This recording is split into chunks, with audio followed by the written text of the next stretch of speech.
Vous êtes la dernière histoire, dernier partage d'expérience. Vous étiez une quarantaine d'entrepreneurs et je vois pas que des entrepreneurs, aussi de jeunes pousses et de jeunes champions du monde qui étaient avec nous aujourd'hui dans Feu de Camp. Et on va terminer par Nouvéal.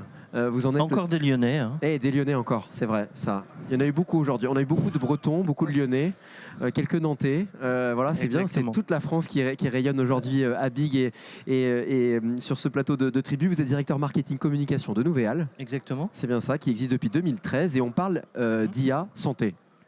Voilà, alors on parle de télésuivi, d'accompagnement du patient. Nouvéal a lancé son activité en 2015. Notre créneau, c'est le numérique au service des soignants, au bénéfice des patients. Alors, pour nous, c'est en fait c'est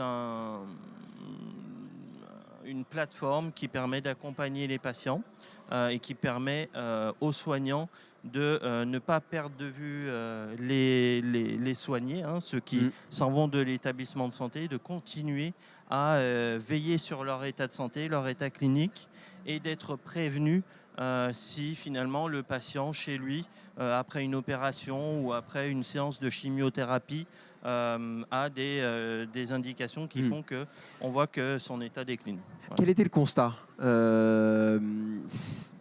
Quel était le constat de la création? Avant la création, en fait, l'idée c'était déjà de répondre à un besoin, un opérateur, hein, un grand groupe de cliniques, hein, précurseurs dans les prises en charge ambulatoires, un groupe suédois qui avait besoin d'un outil digital pour aider sa réorganisation dans les prises en charge patients, pour faciliter et organiser en fait, le parcours du patient pour l'aider à se préparer avant d'arriver dans l'établissement et puis éviter qu'il disparaisse dans la nature après l'opération. Donc de garder un œil sur lui, ce qui permettait à la fois de développer le recours finalement aux prises en charge en journée, en prise en charge ambulatoire, ou de réduire parfois quand c'est possible et quand la santé du patient n'est pas mise en jeu, de réduire la durée de son séjour, de son hospitalisation, parce que finalement rien n'impose qu'il reste dans l'établissement. Alors je vais vous demander, moi aussi je parle beaucoup avec les mains, mais non c'est pas grave. Il faut que je garde comme ça, je vais le toucher. C'est pour qu'on vous entende bien, c'est important. Voilà, donc l'idée c'était vraiment ça, c'était trouver une solution numérique qui permette de structurer, d'accompagner la réorganisation des équipes soignantes. Et donc vous avez créé un outil. Donc, on a créé un outil, une plateforme d'un côté, une application de l'autre. Exactement, une plateforme, un tableau de bord pour l'équipe soignante, au départ hospitalière, et puis un compagnon numérique pour le patient qui lui permet finalement d'être sollicité au quotidien de temps en temps, soit en répondant à des questionnaires médicaux, en devant cocher des checklists ou en recevant des supports pédagogiques qui vont lui permettre finalement de mieux comprendre les différents enjeux de son parcours de soins, de pouvoir revenir dessus. L'idée, là, ce n'est pas de remplacer les soignants, c'est plutôt d'apporter, de renforcer l'éducation thérapeutique, par exemple, de permettre de revenir sur un rendez-vous qu'ils ont eu avec un soignant pour se dire attends, il m'avait parlé de ça, finalement je m'en souviens plus trop parce qu'il m'a donné tellement d'informations que j'ai du mal à bien comprendre, donc je reviens sur le support. Ça peut être un document, ça peut être une interview du chirurgien ou d'un patient expert aussi qui délivre là ses conseils, son expérience et qui permet au patient finalement de mieux comprendre, de se rassurer. Ouais. Et puis finalement en comprenant mieux de se responsabiliser et finalement de s'impliquer dans son parcours de soins. Et donc on arrive là finalement à une collaboration, une coopération entre soignants et patients parce que le patient s'implique et on lui permet de contribuer au succès de sa prise en charge. Si dans tous les cas, c'est possible. Bon, on va parler d'accélération. Bien sûr. On va parler de mars 2020. Tout le monde, évidemment, voilà. Bien sûr. Vous avez un coup de fil au moment en mars 2020. C'est la PHP. C'est ça. En fait, début 2020, l'équipe nouvelle, c'est une vingtaine de personnes. Mars 2020, tout commence lors d'une équipe, en fait, une réunion d'équipe stratégie à la PHP. Donc l'assistance publique des hôpitaux de Paris. Voilà, exactement. Ils voient que la crise sanitaire vient et ils ont des habitudes comme ça. Ils ont des réunions parfois pour travailler des sujets en amont, pour avoir une vision. Et là, ils se disent ce serait bien qu'on ait un outil qui nous permette d'éviter que les hôpitaux soient engorgés.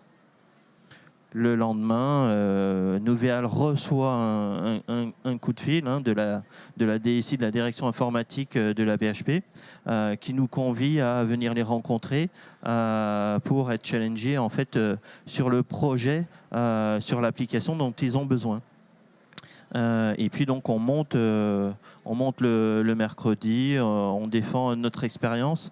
Si on a été appelé, c'est parce qu'on avait déjà un petit historique avec eux, on travaillait avec eux avec des applications pour du suivi en oncologie notamment à Henri Mondor. Et donc ils connaissaient notre savoir-faire et c'est pour ça qu'ils nous ont demandé de monter. On a eu une réunion, un atelier avec eux, et puis 2 jours juste après, en fait, ils nous ont dit qu'ils nous retenaient. C'est votre projet, voilà, c'est vous qui étiez retenu. Voilà, c'est nous qui étions retenus. Et là, 4 jours. En 4 jours, on développe l'application Covidom, qui était la première phase de la stratégie.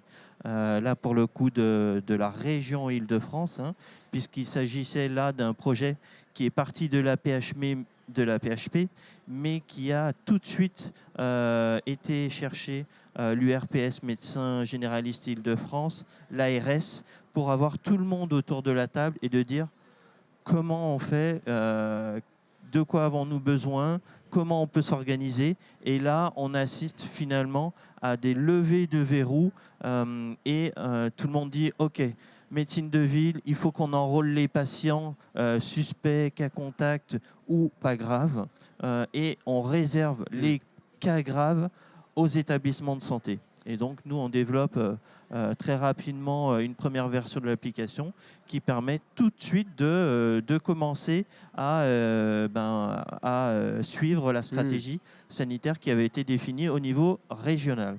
Et ça a fonctionné ? Ça a fonctionné et donc ça a permis au fur et à mesure de la montée en puissance de la crise d'accompagner la stratégie.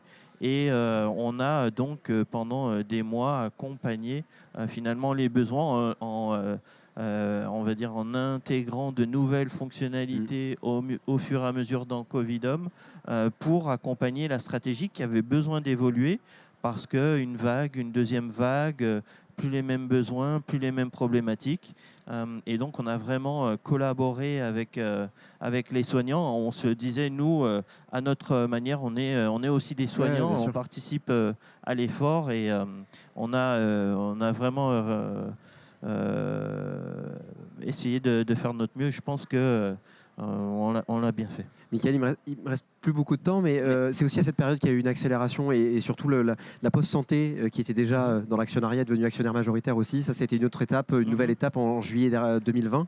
Exactement. En fait, la Poste Santé, alors ça peut étonner certains, la Poste Santé était actionnaire de Nouvéal depuis juillet 2018. Et lorsqu'on a eu lorsqu'on a répondu présent pour le projet Covidom, je pense qu'ils ont vu en nous le potentiel, l'expertise qui leur a tapé dans l'œil, si je puis dire, et puis ils ont souhaité devenir actionnaire majoritaire. Donc maintenant, on est bien une filiale du groupe La Poste Santé et on est ravis parce qu'on partage les mêmes valeurs et on a une vision des prises en charge à construire qui matchent. Merci beaucoup. C'est le temps qui nous est imparti pour échanger ensemble. On a raconté cette histoire flamboyante, Mickaël, de Nouvéal. Bonne continuation. Merci.